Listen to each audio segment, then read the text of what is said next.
Services Marketing, Part 1. Here are the learning outcomes for this part of the services marketing topic.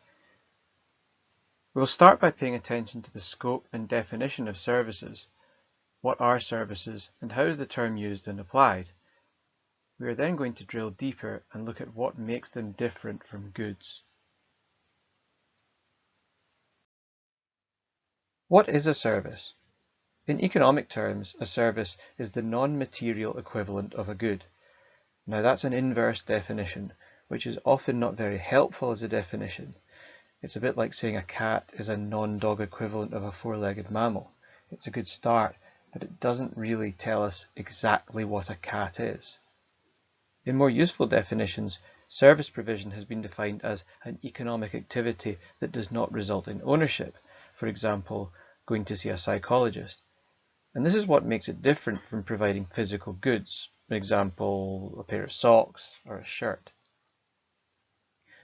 When someone buys a car, it becomes theirs to keep, but when they pay to get it repaired or serviced, they do not own the garage mechanic. There is also a clear distinction regarding ownership in the context of services.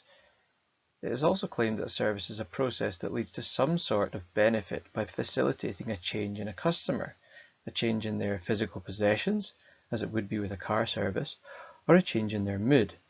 By going to watch your favourite band in concert, your attendance facilitates a change in your sense of, say, well-being, or indeed, if you go for a massage at a spa, then the relaxation and peacefulness that you achieve is part of that change that the service has facilitated. So services can facilitate a change in your physical possessions, as they do when you get your car serviced, or they can facilitate a change in intangible assets, like your sense of well-being.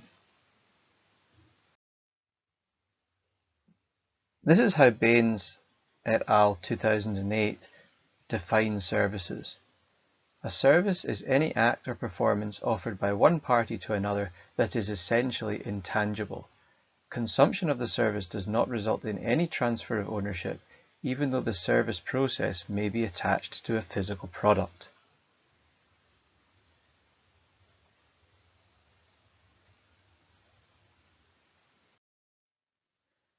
The core characteristics of services are as follows: intangibility, inseparability, perishability, and variability. And we're going to look at each of these in detail in part 2. But before we do that, let's focus on the fundamental characteristic of services: lack of ownership. A seat in a theatre or on a train or a plane is effectively rented. It's a temporary exchange, and no legal transfer of ownership actually takes place. So the seat remains the property of the train naturally. It isn't yours just because you bought a ticket. As the complexity of the market-driven economy has developed, notions of consumption have evolved into a variety of different distinct concepts.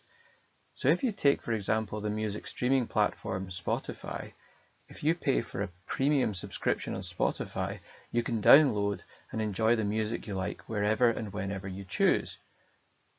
But exactly what are you buying? Because you don't own the copies of the music you listen to, and if your subscription ceases, you can no longer download your favorite music. In reality, you are buying the privilege to access a vast array of music and related content. So it is access that is actually the value proposition of Spotify as a business.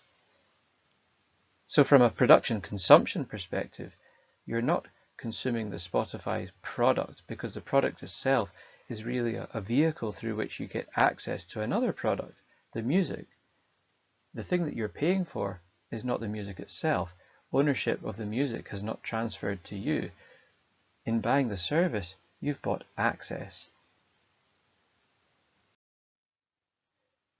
Goods are different to services. Now we've talked about production and consumption, and one of the confusions that can occur when we talk about services versus their more tangible equivalents is that we talk about service products and then we talk about products. And really what we mean is services and goods. So tangible things, goods, and intangible things, services. So it's important to make the distinction because we often talk about products in the context of both physical things and intangible things. So we're going to look at the difference between physical goods and services now. And if you think about a perfect example, your mobile phone, that's a package of physical goods and intangible services. In the physical goods side of things, you've got the device, the tangible mobile phone, and from the intangible services, you've got your network coverage, the line rental that you pay monthly in order to use your mobile phone. Goods can be touched and services cannot. This is because a service is essentially what Berry 1980 defined as an act or performance.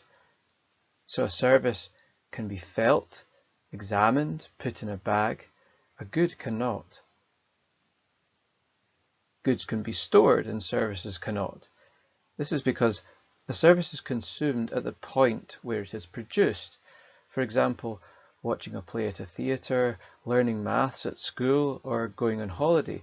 They all involve simultaneous production and consumption of the service product. You have to be in the theatre to watch the play. You have to be in the classroom to develop new knowledge when you're learning maths. And you have to actually go on holiday and be there in order to make the most of the leisure and relaxation that it offers. So once it has happened, it's perished. In the same way, a service can't be touched and put in a bag, it also can't be taken home, stored in a cupboard, and then used at a later date. Goods can be standardized and services cannot. This is because one service varies from the next. No two service deliveries are ever truly the same. That makes services variable. So if you think of phoning up a call center or going to a restaurant, your experience depends on how the day is going of that particular service provider, and that means that services will vary day to day. And goods can be produced as standalone, services cannot. That's because service is consumed at the point where it's produced. Production and consumption happen together in a simultaneous fashion. So if you're watching the play, learning maths, or going on holiday, you are at the mercy of simultaneous production and consumption. You must be there in order to take advantage of the value of the service.